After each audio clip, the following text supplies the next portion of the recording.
നമ്മുടെ പുതിയൊരു വ്ളോഗിലേക്ക് എല്ലാവർക്കും സ്വാഗതം സുഹൃത്തുക്കളെ. അപ്പോ ഇന്ന് നമ്മൾ നേരെ തെന്മലയ്ക്ക് പോവുകയാണ്.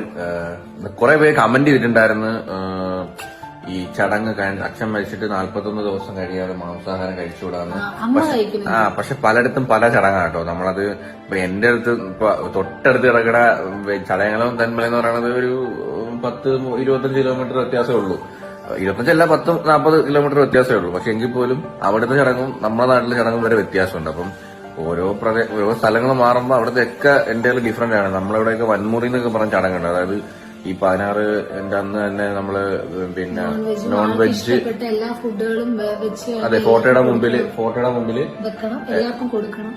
അങ്ങനെ ഒരു ചടങ്ങ് നമുക്ക് കൊണ്ടുവരണം. അപ്പൊ ചിലയിടത്ത് മാംസാഹാരം കഴിക്കത്തില്ല, ചിലയിടത്ത് കഴിക്കും. നമ്മളിവിടെയൊക്കെ കഴിക്കും, അത് കുഴപ്പമില്ല. പിന്നെ വ്രതം നിൽക്കുന്ന ആള്, ഈ ചടങ്ങ് ബലിയിടാൻ നിൽക്കുന്ന ആള് മാത്രമേ ഉള്ളൂ കഴിക്കാറുള്ളൂ. അമ്മ വിളക്ക് കത്തിക്കുന്നതുകൊണ്ട് അമ്മ ഇതുവരെ കഴിച്ചിട്ടില്ല.